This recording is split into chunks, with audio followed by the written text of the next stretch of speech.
In this lesson, we will be discussing how to create chord progressions for your songs.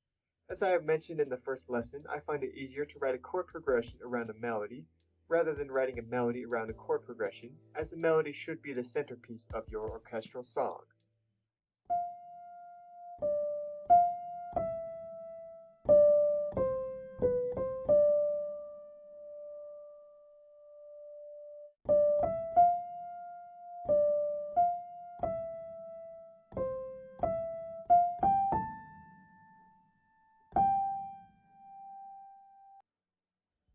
Here we have a melody written for a fantasy piece. For this melody, we will write a chord progression using a piano. Remember that the chord progression will serve as an outline for all the other parts in the piece. Before we begin to figure out our chords, let's discuss the theory just a little bit. Although there are many ways to think about chords, probably the most common way to understand them is by considering something called scale degrees. Let us consider for a second the C major scale. We assign each note in the scale a number, so C is 1, a D is 2, and so on. Once you get past the 7th scale degree, the scale starts over again, so the numbers simply continue. C would be 8, D would be 9, and so on. From these scale degrees, we can create 7 triads, which are chords with 3 notes stacked vertically in thirds. To do this, with each of the scale degrees, you skip a note in the scale, place a note, skip another note, place another note. You should end up with 3 notes. Starting on C, or scale degree 1, the triad would be C, E, and G. The second one would be D, F, and A, and so on. Now, if you look at these triads, you can notice that there are some interesting patterns. Some of these chords, like the first chord, the fourth chord, and the fifth chord, have 3 half steps between the bottom 2 notes and 2 half steps between the top 2 notes. When 2 notes have 3 half steps between them, it's considered a major third, and when there's only 2 half steps between them, it's a minor third.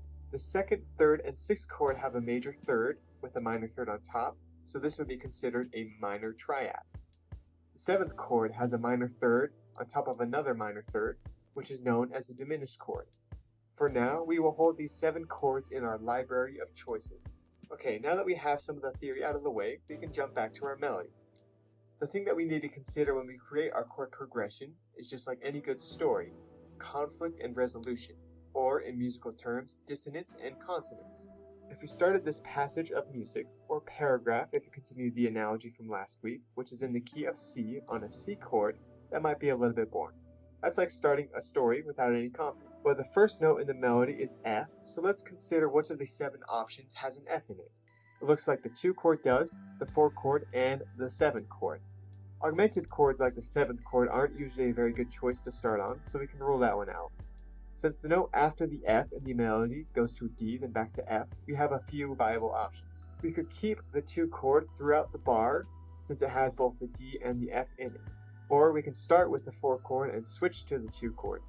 Of course, there are more options if you want to be really creative, but for now we'll just listen to those 2 options to keep things simple.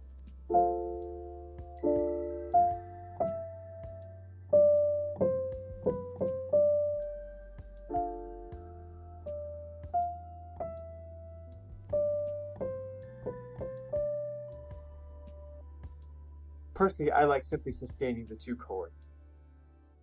Starting on the next bar, we have E, D, and C. There are no chords with all 3 of these notes in it. However, the D could be considered a passing tone. So if we want to sustain a single chord through the whole bar, we can find a chord with E and C in it. We have the 6th chord and the 1 chord as options. Let's listen to the 1 chord first.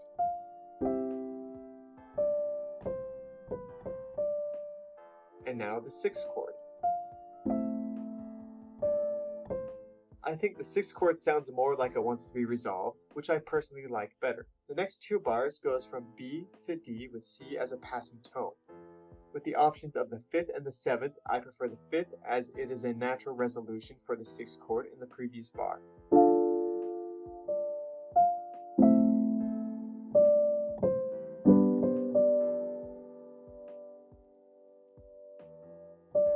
In the next lesson, we will learn about a few more options with the chord progressions, and we will complete the chord progression for this 32-bar phrase. Thanks for watching, and don't forget to support me on my website, tunebytes.net. The link will be in the description.